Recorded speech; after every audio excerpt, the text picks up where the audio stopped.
Kaliwat kanan ang mga pansitan sa Malabon, pero isa raw sa mga pinakadinarayo ngayon ang pansitan na ito sa kahabaan ng Governor Pascual Avenue. Kapag sinabing Pansit Malabon, isa sa mga pinakasikat na kainan dito sa Malabon ay yung Nanay's Pansit Malabon. Pero sino nga ba si Nanay? Mamimit natin siya ngayon. Hello po! Hello, magandang Hi, araw ako po. si Cara. Opo, welcome po sa Nanay's Pansit Malabon. Kayo po ba si Nanay? Hindi po, yun po si hindi Nanay. Yun si Nanay. Opo, yung lola ko. Kayo si Ate Net. Oo. Alright. So, ang lola ninyo, yun yung si Nanay. Ano ba talaga pangalan ni Nanay? Macaria Cruz. Okay, ba't hindi Nanay Macaria? Masyado nang mahaba. Sabi mo nga for short. At saka I suppose dati talagang nanay siya ng lahat. Pwede mo ba ituro sa amin kung paano gumawa nito? Opo, papakita ko po sa inyo yung paggagawa ng Pansit Malabon. Let's go! Ang Pansit Malabon, talagang ganito yung noodles na ginagamit. Oh, yung medyo hindi yung mga bihon. manipis. Hindi yun. Talagang Bakit? ito ang ano ng Pansit Malabon. Ito talaga ang ginagamit na bihon. Eh ito, paano nyo ito niluto?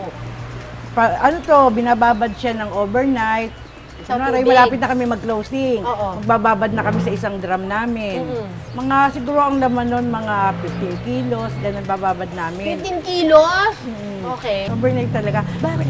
Hindi siya lalambot eh. Hindi siya lalambot. Kumbaga, mas gusto namin to. Kasi parang mas kumbaga sa al dente. Al dente. Medyo makunat, di ba? Ganon. Kasi pagka binabad mo yan, Oo. ano yan, papakuluan pa namin ng mga 15 minutes. Ganon.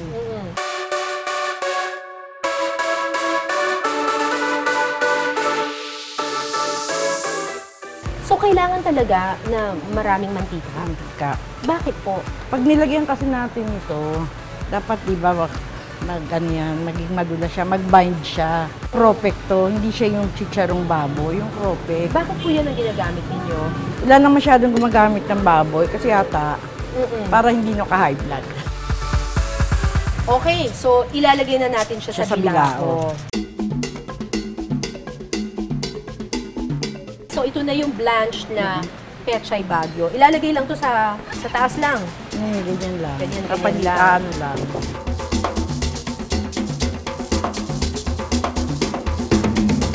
So dati, ang Pansit Malabon, nakabalot lang sa dahon ng saging.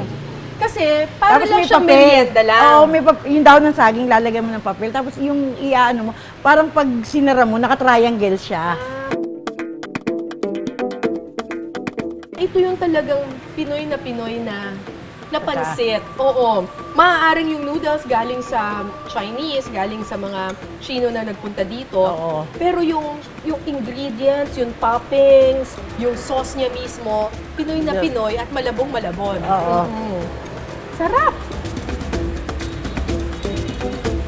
Saktong-sakto lang.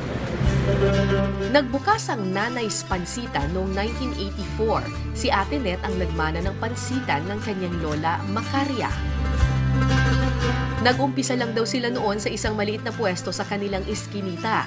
Dahil pumatok sa mga kapitbahay, kumuha sila ng mas malaking pwesto sa tabi ng highway at ginawa itong restaurant. 5 pesos lang daw noon ang isang order ng Pansit Malabon ng Nanay's. Maganda ang naging pagtanggap nila kasi hindi kami nahirapan masyado sa pag-i-introduce ng aming tinda. Siguro nagustuhan nila yung lasa, tapos affordable naman yung price. Sa ngayon, kada bilao na ang order sa kanila. Bawat bilao mabibili ng 200 hanggang 1,600 pesos depende sa laki. Hindi bababa sa 100 bilao ang naibibenta nila kada araw.